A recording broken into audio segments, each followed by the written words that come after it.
以中国年轻人西方观变化为主题。最近，环球时报的舆情调查中发布了一项最新民调。这份民调报告显示，仅在5年时间里，中国年轻人平视西方的比例上升6%，而仰视西方的比例下降30%。在5年前对西方印象这一问题上，37.2%受访者表示羡慕、尊重、崇拜等仰视态度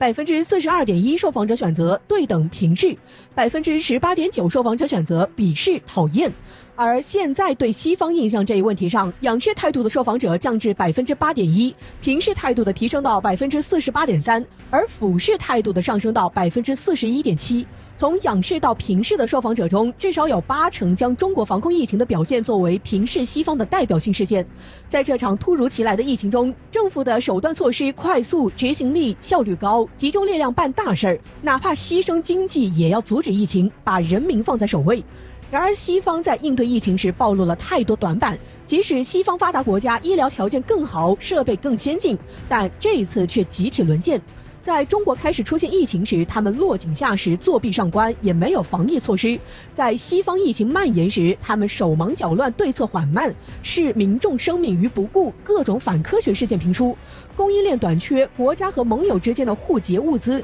在中国成功控制住疫情之后，他们又百般污蔑抹黑，以试图掩饰其防疫无能的事实。中国人看到西方一直塑造的所谓民主、自由、人权形象崩塌，美国前总统特朗普更是戳破了这层伪装，他们的灯塔只照别人，不照自己。不仅是疫情中西方暴露的短板让中国年轻人从仰视、平视转为俯视，是因为在涉港、涉疆等问题上，尤其是这段时间西方联合炮制新疆人权问题谎言，中国人彻底看透了西方双标、傲慢、蛮横和虚伪的本质。而西方对自身人权问题遮遮掩掩，种族歧视事件频出，种族骚乱不断。美国外交政策不久前也曾刊文称，1个多世纪以来，许多中国年轻人希望向西方学习，但如今他们对美国感到愤怒，且对西方表现出越来越蔑视的态度。这是一个划时代的转变，这是一个量变到质变的过程。最大的底气来自于中国经济和生活水平提高，中国的飞速崛起和国家稳定繁荣，给年轻人带来更强的自信，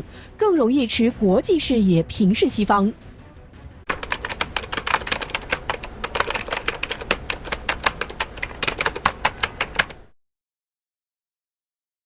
近日，应美国总统拜登要求，美国前参议院克里斯多德和2位前常务副国卿理查德·阿米蒂奇与詹姆斯·斯坦伯格组成的非官方代表团访台。画蛇添足，强调是非官方，完全是他们自欺欺人罢了。与此同时，岛内援引高层渠道消息表示，美国近期还会对台出售 M109A6 自行榴弹炮案报告国会，进一步加大介入台海局势的筹码。无论是拜登还是特朗普都会打出这个底牌，但是较特朗普要更为收敛。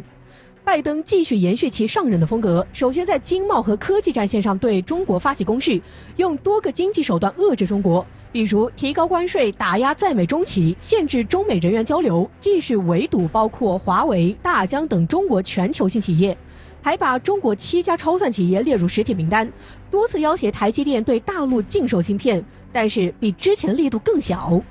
毕竟在疫情下，美国的经济也不容乐观。其次是军事路线，相较之前，美舰机来往西太地区更加频繁，甚至美军航母打击群来挑衅的次数也非常频繁，还重新拉拢盟友，在印太地区加强军事存在感，加大了台湾、南海局势冲突的风险。最后就是外交路线，这是拜登最惯用的。其上任后拉拢盟友发表涉港声明，还笼络13国联合质疑世卫组织溯源报告，之后还和盟友一起基于所谓人权问题制裁中国，还试图扩大4国机制、五眼联盟、北约的职权范围，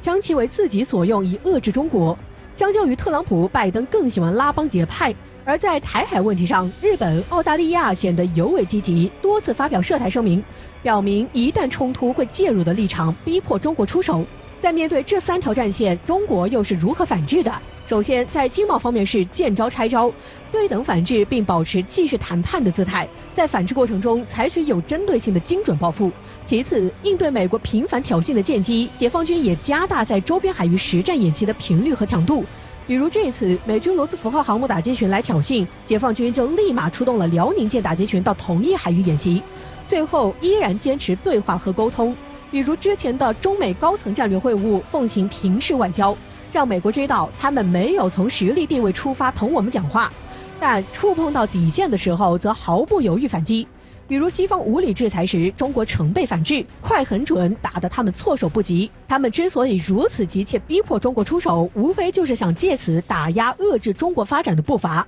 但是正当我们出手，中美全面摊牌之际，美国又有几成把握呢？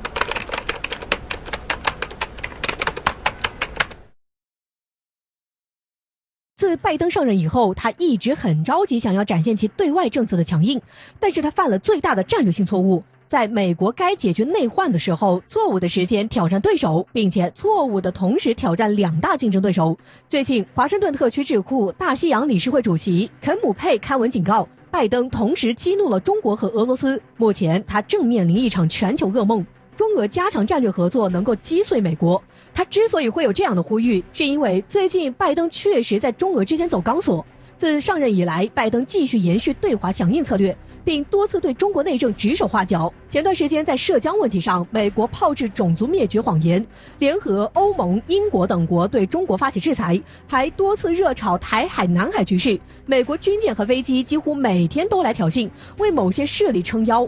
在牛鄂礁事件上怂恿菲律宾对抗中国，同时美国还加大涉台力度，派出所谓的非官方代表团，还酝酿新的对台军售。此外，拜登还拉拢日本、澳大利亚等国，表明一旦台海冲突将介入的立场。美国一直都在挑战我们的底线，我们不可能做出任何退让，所以在这问题上，双方已经处于翻脸的边缘。与此同时，美国和俄罗斯更是逼近战争，刀剑相向。拜登和俄罗斯关系持续恶化。之前拜登曾妄言俄罗斯总统普京是杀手，并且指责俄罗斯干预美国2020大选。然而在13号，备受期待的拜登和普京通话却不欢而散。拜登转身就以干涉大选为借口驱逐俄罗斯外交官，并进行新一轮对俄制裁。接着，美国盟友们也纷纷跟进，俄罗斯陷入外交困境。在军事方面，美国主导的北约也逐渐向俄罗斯西部地区推进，俄罗斯已经在边境列兵数十万，一点小火星就能引爆整个局势。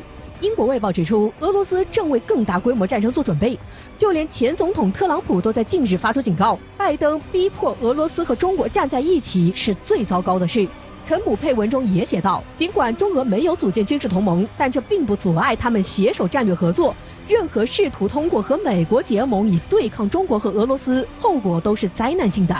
一旦中俄同时出手，后果不堪设想。而拜登敢于同时挑战中俄，还是因为过于高估自己的实力。